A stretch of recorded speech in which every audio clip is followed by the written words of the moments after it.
بسم الله الرحمن الرحيم. الحمد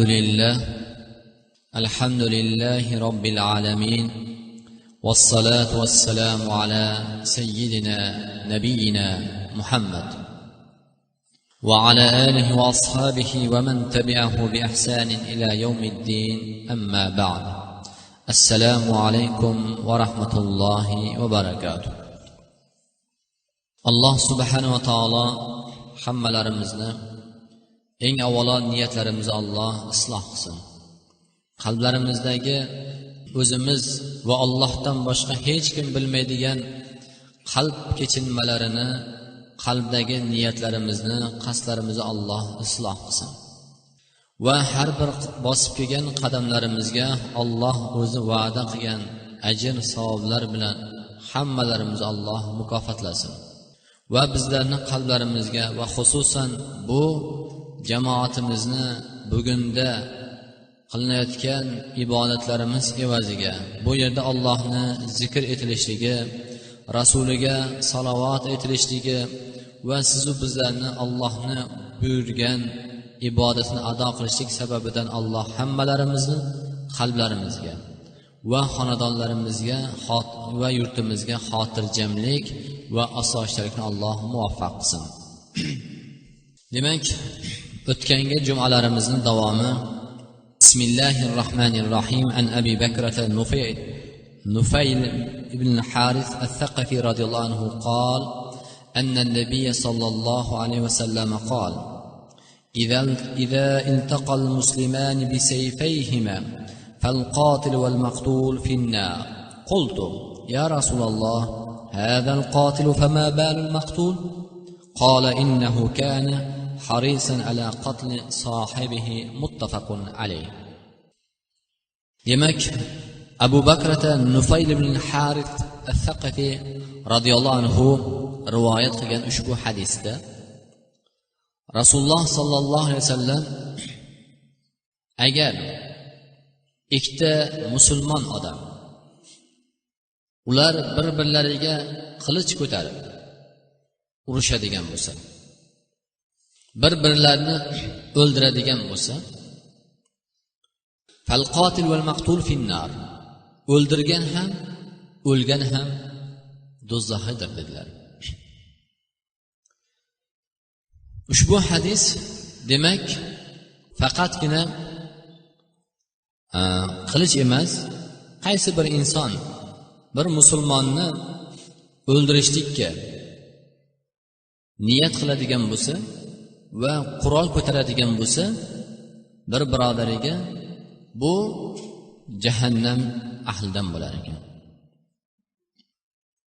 Va shunda sahoba Abu Bakra radhiyallohu anhu so'radilarki, ya Rasululloh, bu o'ldirdi, mayli bu endi bir birodarini o'ldirdi, lekin o'lgan odam nima uchun jahannam ahlidan deganda, agar bu uni bilan haligi o'ldirilgan odamni u o'ldirgan bo'lardi deganlar. Demak, ushbu hadisdan bilishimiz kerak bo'lgan narsalar, Alloh subhanahu va taolo va man yaqtul mu'minan muta'ammidan fajazahu jahannam khalidan fiha va ghadiballohu alayhi va la'anahu va a'dalahu azaban azima. Kim agar bir mu'minni qasddan o'ldiradigan bo'lsa, bu jazosi jahannam. Uning jazosi faqat jahannam. Khalidan fiha. Ya'ni doimiy, abadiy qoladigan jahannam unga jazo bo'ladi. Uni azobi mana shu. Va Alloh unga g'azablanadi. Va la'anahu, Alloh uni la'natladi. Bu Allohning la'nati, bilganimizdek birodarlar, Allohning rahmatidan uzoqlanganligi. Shuning uchun ham shaytonni alayhi la'na, ya'ni mal'un deyishligi, la'natlanishligi, Allohning la'natiga uchraganligi, ya'ni Allohning hech qachon rahmatini topmaydi. Dunyoda ham, oxiratda ham hech qachon Allohning rahmati jannatini topmaydi. Va a'addalahu azaban azima, Alloh subhanahu va taolo bunga ulug' azoblarni hozirlab qo'yadi. Ushbu oyatdan demak, qaysi bir inson bir mu'minni qasddan o'ldiradigan bo'lsa, jazosi ana shunday ekan. Ushbu hadis demak, sahobalar taajjublanib, ya'ni ular ham so'radi. Xuddi biz taajjublanganimizdek. Nima uchun maqtul, ya'ni o'ldirilgan odamni jahannamga kirishligi, u ham jahannam ahlidan ekanligini, u ham do'zaxiy ekanligini payg'ambarimiz ushbu hadisda annahu kana harisan ala qatl sohibihi. U agar o'ldirmaganda u birodarini, u ya'ni o'ldirgan odamni u ham o'ldirardi. Shuning uchun haris bo'lgan. Shu narsaga u ham tayyorgarlik ko'rgan. U ham qilich ko'targan yoki miltiq o'qtalgan yoki toshmi yoki nima bilan bo'lsa ham o'ldirishga tayyorlangan narsasi bilan, ya'ni o'sha tayyorgarlik ko'rgan, haris bo'lgan. Demak, ushbu hadis innamal a'malu binniyat hadisga, ya'ni davomi, albatta har bir amal niyatga bog'liq bo'ladi, birodarlar. Qarangki, o'zi o'ldi. Birov buni qatl qildi, o'ldirdi. Lekin haligi o'lgan odam ham nima? Jahannam ahli bo'ldi. Sababi nima uchun? Agar o'ldirmaganda bu uni o'ldirgan bo'lardi. Niyatida bor edi shu. Shuning uchun niyat, birodarlar, muhim narsa. Demak, Rasululloh sollallohu alayhi vasallamning boshqa bir hadislari bor, birodarlar. Man qutila duna damihi fa huwa shahidun va man qutila duna ahlihi fa huwa shahidun va man qutila duna malihi fa huwa shahidun. In qatalta fa huwa fi an-nar va in qatalaka fa anta shahidun. Agar kim bir inson o'zini molini himoya qilib dushmandan o'lsa, bu shahid bo'lar ekan. Ushbu hadisdan chetga chiqiladigan masala, birodarlar. Bir insonni molini bir bosqinchi, o'g'ri kelib oladigan bo'lsa, lekin halinga molimni bermayman deb qarshilik ko'rsatdi-yu, haligi o'g'ri buni o'ldirdi. Haligi odam nima? O'lgan odam shahid dedilar. Yoki bir ahlini himoya qilib, ahli ayolini, farzandlarini himoya qilib, ota-onasini himoya qilib vafot o'ldi. Ya'ni bir dushman bunga nima bilan bo'lishidan qat'iy nazar zo'rlik qilib, zo'ravonlik qildi. Bu Qur'on hadisda qilich kelgan, lekin birodarlar, bu tamfil ma'nosida aytdilar. Bu nima bo'lishidan qat'iy nazar ahli ayolini, farzandini himoya qilib o'lgan odam ham shahid bo'lar ekan. Va o'zini nafsini, o'zini jonini himoya qilib, o'zini jonini bir odam o'ldiraman deb unga qarshilik ko'rsatgan vaqtida, unga hujum qilgan vaqtida himoya qilib diyu, lekin o'ldi. Lekin bu odam shahid bo'ladi. Nima uchun? Sababi bu odam haligi o'ldiraman deb hujum qilgan odamni aslida o'ldirish niyati yo'q edi. Shuning uchun bu odam shahid bo'ladi. Va undan keyin nomusini, bir ayolga nomusiga tajovuz qilsa, nomusini saqlayman deb himoya qilib o'lsa, bu ham shahid dedilar. Ushbu hadisdan demak, birodarlar, bizlar uchun foyda bo'lgan narsa, albatta o'limning, ya'ni birovni o'ldirishligining gunohi nihoyat ulug'.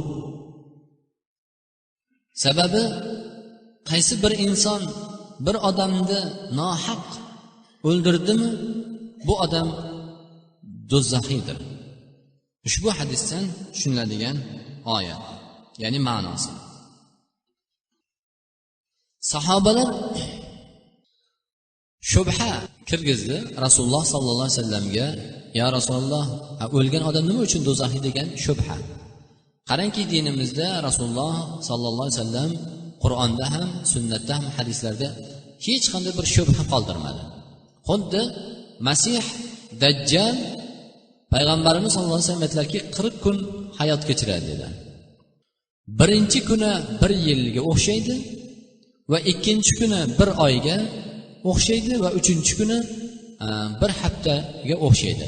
Qolgan kuni sizlarning kunlaringizga o'xshagan deb aytdilar. Demak, ushbu hadisda yana o'tgangi jumamizda birodarlarimiz bergan savollari Masihud Dajjal haqida ham javob berib o'tib ketamiz. Masihud Dajjal bu ya'ni haqni yopgan, haqni berkitgan va yolg'onchi insonni Dajjal ham deyiladi. Ya'ni yolg'onchini, kazzobni Dajjal deyiladi. Masihud Dajjalni ham Dajjal deyilishiga sabab uni haqni berkitishligi va qilayotgan har bir amali yolg'on ekanligi sababidan uni Masihud Dajjal bo'lib qoldi. Masihud Dajjal bu qiyomatning katta alomatlari. Ulamolarimiz qiyomatning alomatlarini ikki qismga bo'lgan ekan. Birinchisi ashratus, ya'ni saatu sug'ra val kubra. Ya'ni birinchisi katta qiyomatning alomatlari va ikkinchisi kichik, ya'ni qiyomatning alomatlari. Bu kichik qiyomatning alomatlari masalan Rasululloh sollallohu alayhi vasallamni payg'ambar qilib yuborishidan boshlab to juda ko'p bu narsaga hadislar keltirib aytdilar. U zot xabar bergan edi, xabarlarning haq ekanligini, mo'jiza ekanligini, qiyomatning kichik alomatlari bu ko'rinib keldi. Shuning uchun ham ba'zi ulamolar aytgan ekanlarki, qiyomatni faqat katta alomatlari qoldi. Bu ulamolarimiz, ba'zi ulamolar 8 ta degan ekan. O'sha 8 ta qiyomatning alomatlaridan bittasi Dajjalning chiqishligi. Dajjalning chiqishligi va quyoshning mag'ribdan chiqishligi, Mahdi alayhisalomning chiqishligi va yer yutishlar va Masih Isa alayhisalomning tushishlari va 8 ta. Al-muhim bizga bog'liq bo'lgan narsa Masihud Dajjal. Rasululloh sallallohu alayhi vasallamdan sahih hadislardan rivoyat qilinadiki, u zot aytadilar: bironta bir payg'ambar o'tmaganki, albatta qavmini, ummatini Masihud Dajjalning fitnasidan ogohlantirgan. Ogoh bo'linglar, men ham sizlarning Masihud Dajjalning fitnasidan ogohlantiraman. Lekin oldingi payg'ambarlar aytmagan narsani men sizlarga aytaman. Dajjal g'ilay bo'ladi. Fa innahu a'war. Ya'ni u g'ilay bo'ladi, bir ko'zi. Lekin bilinglarki, albatta Robbilaringiz g'ilay emas dedilar. Fa innahu laysa bi a'war. A'war emas dedilar. Chunki Masihud Dajjal yer yuziga chiqqanda, birodarlar, osmondan yomg'ir yog'dirishi, yerdan, quruq yerdan ko'katni chiqarishligi, o'lganni tiriltirishligi va uni Allohning izni bilan bo'lgan ishlar va jannat va do'zax bo'lishligi va bir odamni o'ldirib uni tiriltirishligi, mana bunga o'xshagan insonning aqli bavar qilmaydigan narsalarni ko'rsatar ekan. Mana shu vaqtida juda ko'p insonlar buni fitnasiga mubtalo bo'lar ekan. Ya'ni iymondan chiqib qolar ekan. Lekin ana shu vaqtlarda ham yusabbitullohu allazina amanu, Alloh mu'min bandalarini, haqiqiy iymonda, islomda bo'lgan, qalbi iymon bilan to'lgan bandalarligini bu Dajjalning fitnasidan sobit qilar ekan, saqlar ekan. Va albatta Masihud Dajjal yer yuzida 40 kun hayot kechirishligi va birinchi kuni 1 yil, bizi yilimizga o'xshab 1 yil, ikkinchi kuni 1 oy, uchinchi kuni 1 hafta va qolgan kunlari bizning kunlarimizga o'xshagan o'tar ekan. Shunda sahobalar so'radilarki, ya Rasululloh, ana shu 1 yillik birinchi kunlaridagi 1 yilga bizni 1 kunlik namozimiz kifoya bo'ladimi deganda, u zot aytgan ekanki, lakin iqdiru lahu qadrahu. Yo'q, sizlar o'sha kunni qadrini, o'lchovini o'lchanglar, bilinglar deb aytgan ekanlar. Masihud Dajjalni Masih alayhissalom, Isa ibn Maryam alayhissalom osmondan nozil bo'lgandan keyin buni o'ldiradi va insonlarni buni fitnasidan xalos qilar ekan. Lekin mana shu vaqtida juda ko'p insonlar iymondan ajrar ekan. Dindan chiqib kofir, mushrik bo'lib ketar ekan. Kimlar? Ya'ni iymonda sobit bo'lmagan odamlar. Shuning uchun ham Rasululloh birodarlar butun payg'ambarlarning ummatlariga ogoh qilishligi bu fitnaning nihoyatda bir ulug' ekanligini, buyuk bir katta fitna ekanligidan xabar berdilar. Boshqa qiyomat alomatlari haqida bermadi birodarlar. Bironta bir payg'ambar bo'lmagan ekanki, albatta Masihud Dajjalning fitnasi haqida qavmini ogohlantirgan ekan. Vaholanki ularga nasib etmadi. Lekin bu oxirgi ummat, qiyomatga yaqin kelgan, vujudga kelgan ummat, siz biz ummat ko'radigan narsa ekan bu. Shuning uchun ham Masihud Dajjalni fitnasidan panoh so'rashligini Rasululloh sollallohu alayhi vasallam har bir ummatiga namozdan keyin Allohumma inni a'udhu bika minal kufri va minal fitnati mahyaya va mamat va masihid dajjal duolarini o'rgatdi. Nima uchun birodarlar? Chunki inson oddiy bir misol, bugungi kunda folbin, sehrgarlarni insonni ozgina ma'lum bir qismi to'g'ri kelib qolsa, biz aqlimizga o'xshash bo'lib qolib chiqadigan bo'lsa, ka'annahu o'shani payg'ambardek ulug'lab qo'yamiz birodar. Qarangki, ozgina narsani o'xshash chiqib qolsa. Lekin Masihud Dajjal siz bizni ko'zimizda oldida osmondan yomg'ir yog'dirsa, qurib yotgan joydan ko'kat chiqarsa va o'lgan odamni tiriltirsa, birodarlar, buni fitnasi nihoyatda ulug'. Bu fitnadan illa haligi aytganimizdek iymonda sobit bo'lgan odamlargina omon qolar ekan.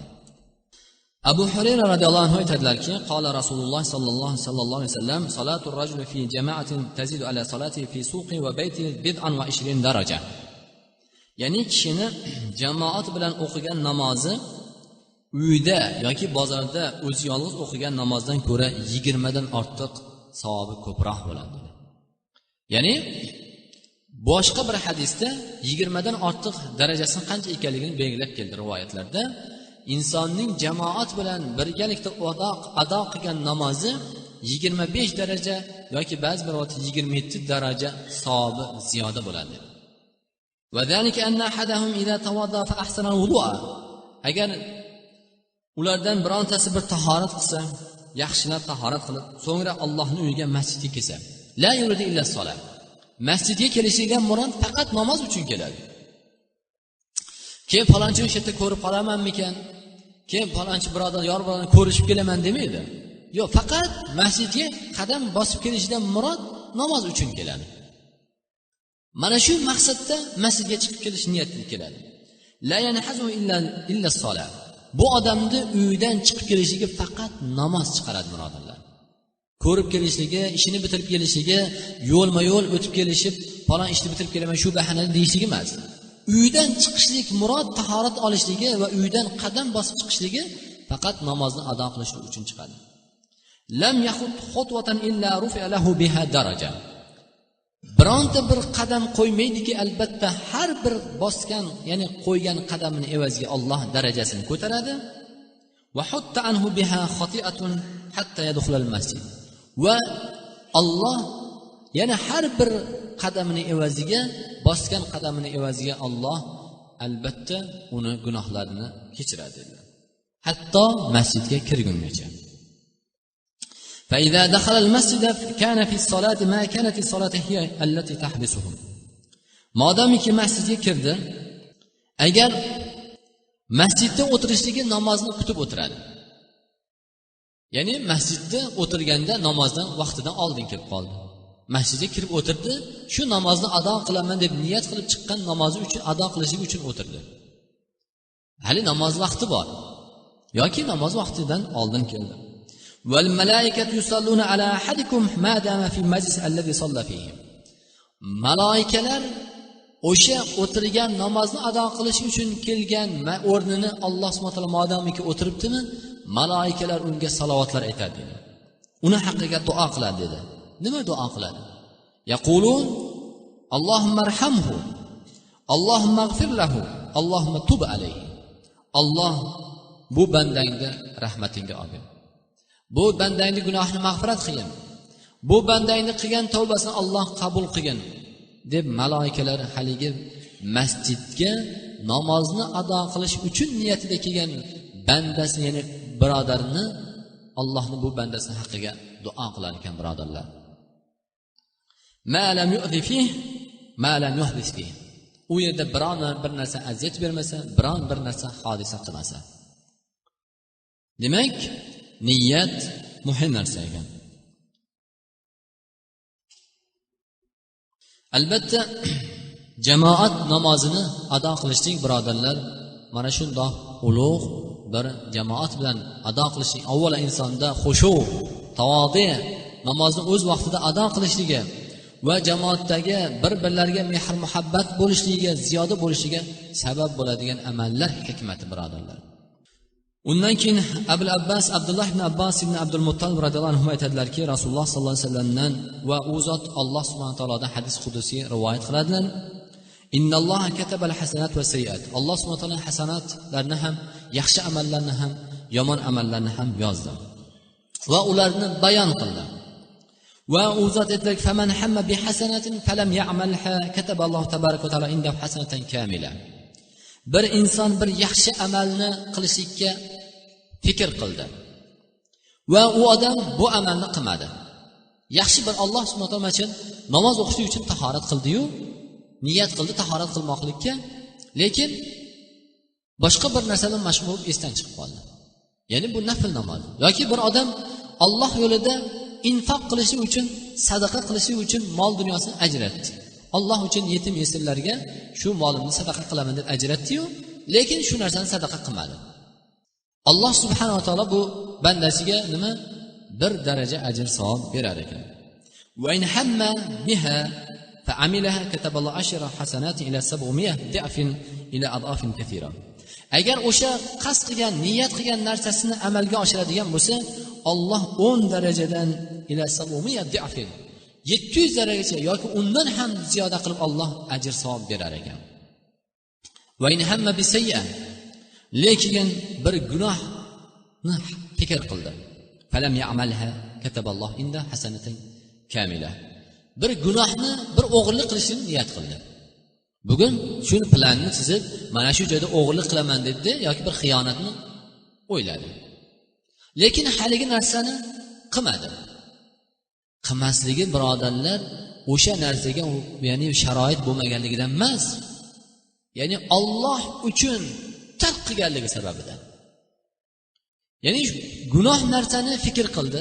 Insonni hammalarimiz ham qalblarimiz yo gunoh narsaga yoki xayrli bir yaxshi bir amalni ikkovidan bittasida bo'ladi. Yo buni fikrlaymiz, yo buni fikrlaymiz. Albatta mu'min odam haris bo'lishi kerak ekanki, qalbida doim yaxshi niyat qilishiga, yaxshi amallarni, solih amallarni qasd qilib yurishi kerak ekan. Mana shu sababdan birodarlar, agar qasd qiladigan bo'lsa, bu insonga Alloh subhanahu va taolo hali aytganimizdek, qilmasa bir daraja, qiladigan bo'lsa 700 darajadan undan ziyoda qilib berar ekan. Va agar yomon narsani niyat qilgan bo'lsa-chi, fikr qilgan bo'lsa, bu odamga agar shu narsani tark qilsa, Alloh uchun, Allohdan qo'rqib, gunoh ekanligini bilib turib tark qiladigan bo'lsa, u bandasiga Alloh haligi amalni qilmasa, gunoh amalni, Alloh bunga ham ajr savob berar ekan. Va in hamma biha fa'amilaha kataballohu sayyi'atan wahida. Agar bu inson haligi gunoh qiladigan bo'lsa, bunga bir daraja gunoh yozilar ekan. Lekin وسبق لنا أن الإنسان إذا نوى الشر وعمل العمل الذي يوصل إلى الشر ولكن أجزأ عنه فإنه يكتب له عليه اسم الفاعل كما سبق في من التقى بسيفيه من المسلمين. lekin birodarlar, bir odam gunohni fikr qildi, gunohni niyat qildi, lekin shu gunohni qila olmadi. Nimadir bir narsa to'siq bo'ldi, sabab bo'ldi. Alloh uchun qo'rqqanidan yoki bu narsa gunoh ekanligini bilib turib tark qilmadi. Qaysi bir ojiz bo'lib qoldi yoki bir sabab bo'lib qoldida haligi gunohni qilmadi birodarlar. Bu odam nima bo'ladi? Bu odam birodarlar xuddi qilganni gunohini oladi. Nima uchun? Sababi haligi hadisda bir birodarni agar o'ldirsa, o'lgan ham, o'ldirilgan ham jahannam ahlidan, do'zaxiydir dedi. Do'zax bo'ladi dedi. Nima uchun? Sabab haris. O'lgan odam haligi birodarni o'ldirishlikka, o'ldirgan odamni agar u o'ldirmaganda buni o'ldirgan bo'ladi dedilar. Shuning uchun agar shu sharoit bir uzr vujudga kelmaganda shu gunohni qilgan bo'ladi. Shuning uchun bu odam o'sha qilganni gunohini olar ekan, jazosini olar ekan. Bu narsaga birodarlar hushyor bo'lishimiz kerak ekan. Albatta niyatlarimizda birodarlar qilayotgan amallarimizda xolis bo'lsin. Qarangki, Alloh subhanahu va taoloning qudratini Ibrohim alayhissalom duo qildi. Nima? Qol Alloh taolo Ibrohim surasi 37-oyatida faj'al af'idatan minan nasi tahwi ilayhim warzuqhum minat thamarati la'allahum yashkurun. Ibrohim alayhissalom o'zini zurriyati Hajar va Ismoil alayhissalomni hech bir daraxti yo'q, ekini yo'q, sahroga tashlab ketayotgan vaqtida ularning haqlariga duo qildi. Va Ka'bani, Makkani haqqida Alloh subhanahu va taoloning haqqi, u haqqiga Allohdan duo qildi. Nima? Faj'al af'idatan minan nas. Odamlarni qalbini bu yerga moyil qilgin dedi, Makkaga. Sahro, tog' u tosh, inson borganda na mukofot, na pul, dunyo, mol dunyo, na mansab olib kelmaydigan joy. Faqat mehnat, mashaqqat, pulini, jonini qiynaqqa soladigan, sarf qiladigan joyga boradi. Odamlarning qalbini nima? Tahvi ilayhi. Bu joyga moyil qilgan. Odamlarning qalbini bu yerga muhabbatli qilgan bandalaringni. Warzuqhum minat thamarat. Ularni mevalar bilan rizqlantirgan. Samarat, mevalar bilan ularni rizqlantirgan. Shoyat ular bu mana shunday joyda ham o'zlarini yurtida ham, uyida ham yemaydigan mevalarni yeb, ular mana shunday Allohning qudratini ko'rib, Allohning ne'matiga shukr etadigan bo'lsa, deb Ibrohim alayhisalom duo qildi. Qarangki birodarlar, duoning xolisligidan, niyatning xolisligidan Alloh subhanahu va taolo bugungi kunda yemagan mevalarimiz va ichmagan suvlarimiz va u yerdagi mevalarning turli mevalarni va holanki Ka'bani atrofini qarang. Bironta bir inson mevali bir daraxtni topmaymiz birodarlar. Lekin Alloh borsangiz hamma narsa yetarli. Nima uchun? Va holanki Ibrohim alayhissalom bugun emas, necha ming yil oldin duo qilgandir. Duolarining barakati, niyat, xolislik bo'lishining sababidan birodarlar, Alloh mana shunday bir ne'matlarni siz bizga boradigan mu'min musulmon bandalariga o'sha joyda ham birodarlar, sahroda Alloh o'zining ne'matlarini, meva-chevalarini yetarli qilib qo'ydi. La'allahum yashkurun. Shoyat ular shukr qilsa degan ma'noda. Shuning uchun ham birodarlar, hayotimizda niyatimizni xolis qilaylik, isloh qilaylik va har bir amalimizni takror aytamiz. Hayotimizga hammalarimizdan bir nazar solaylik o'tmishimizga va kelajak bugungi hayotimizga. Qilgan niyatlarimizni naqadar, ya'ni qilgan niyatlarimizga yarasha hayot kechirayotganligimizni, qilingan niyatlarimizga yarasha umr kechirayotganligimizni Alloh o'sha qilingan niyatlarga yarasha ahllarimiz ham, farzandlarimiz ham, mol dunyolarimiz ham niyatlarimizga yarasha kelayotganligini bilib qo'yaylik birodarlar. Amallarimizni ham otalarimizni, onalarimizni qilgan niyatlariga yarasha kelayotganligini yoki o'zlarimizning niyatlarimizga yarasha Alloh berayotganligini birodarlar bir e'tibor qilib qo'yaylik. Va lekin ana shu niyatlarimizda to'g'ri, xolis, solih amallarni, yaxshi amallarni niyat qilishimiz albatta birodarlar, bu narsani qilishlik bilan savob, mukofot olishimiz ziyodasi bilan, agar bo'lmasa ham birodarlar savob olishimiz. Agar bir inson gunohni niyat qiladigan bo'lsa, mana shu joyda bir mazza qilib maishat qilamiz deydigan bo'lsa, o'sha joyda agar uzr bo'lib vafot qilib ketgan bo'lsa ham yoki qudrati yetmasa ham birodarlar, o'shani gunohini olishini bir eslab qo'yaylik. Shuning uchun niyatlarimizni xolis qilaylik va xususan qadam ranjaq kelayotgan azizlar, hammalarimiz ham mana Allohning uyiga qadam bosib ketgan qadamlarimizda ham, tahoratlarimizda ham niyatlarimizni xolis qilaylik. Bu yerda o'tirganimizda ham sabr, ya'ni Alloh uchun ya'ni namoz vaqti o'tib ketyapti yoki boshqa bo'lyapti degan narsa emas. Alloh uni uyida, siz bizning haqqimizga birodarlar, bu yerda farishtalar duo qilib turibdi haqqimizga. Alloh bularni rahmat qilgin bu bandalaringni, har birlarimizni haqqimizga. Ularning gunohlarini mag'firat qilgin, ularning tavbalarini Alloh qabul qilgin deb bizning haqqimizga Allohning malayikalari duo qilib turibdi. Alloh hammalarimizga ushbu ne'matlarni muyassar qilsin. Va sallallohu ala sayyidina nabiyina Muhammad va ala alihi va ashabi ajmain. Alloh hammalarimizni iymonda, ibodatda sobit qadam qilgin. Qalblarimizni diningda sobit qilgin va qalblarimizni o'zing toatingga, Rasulning sunnatiga moyin qilgin, muhabbatli qilgin. Va Parvardigorim, hammalarning niyatlarimizni isloh qilgin. Eng avvalo o'zlarimizning kelajak hayotimizda Alloh qancha umr bergan bo'lsang, Alloh umrlarimizni o'zing toatingda bo'lishlikni Alloh bizlarga nasib aylagin. Sen o'zing rozi bo'lgan yo'llarni bizlarga muhabbatli qilgin. Gunoh yo'llarini, kufr yo'llarini, ma'siyat yo'llarini Alloh bizlarni yomon ko'radigan bandalaringga bo'lishga Alloh bizlarni muvaffaq qilgin. Va Parvardigorim, ahli ayollarimizni ham, orqamizda kelayotgan zurriyotlarimiz, farzandlarimizni ham solihinlardan qilgin. Olim, ulamolardan qilgin. Ilmlariga amal qiladigan toatlik bandalarni bo'lish Alloh muyassar qilgin. Alloh bizlarni orqalarimizdan duo qiladigan, bizlarni doimo jaynamoz tepasida solih amallarni bizlarni orqamizga yuborib turadigan farzand zurriyatlarni bo'lishga Alloh hammalarimizga nasib ro'za aylagin. Alloh xonadonlarimizni fayzli, barakotli qilgin. Mahallamizda ham, yurtimizda ham tinchlik, xotirjamlik qilgin. Yurtimizda ham kelajagini Alloh rivojini bergin va kelajakda Alloh seni zikr qiladigan, senga duo qiladigan bandalaring yetib chiqadigan, bu yurtda Alloh o'tmish olim ulamolarning amallarini davom ettiradigan bandalaring o'sib ulg'ayadigan yurt qilgin Parvardigorim. Alloh rizqlarimizni, umrlarimizni, iymonlarimizni Alloh barakotli qilgin. Musibatlangan, mushkuli bor birodarlar Alloh mushkullarini oson qilgin va qarzdor birodarlarimizni qarzini oson qilgin. Ado qilishlikka va kasb qilayotgan, tijorat qilayotgan, chorva qilayotgan, ziroat qilayotgan birodarlar Alloh kasblariga barakat ato qilgin. Allohumma inna nas'aluka al-huda wat-tuqa wal-afafa wal-ghina. Allohumma ij'al khayra umrina akhirah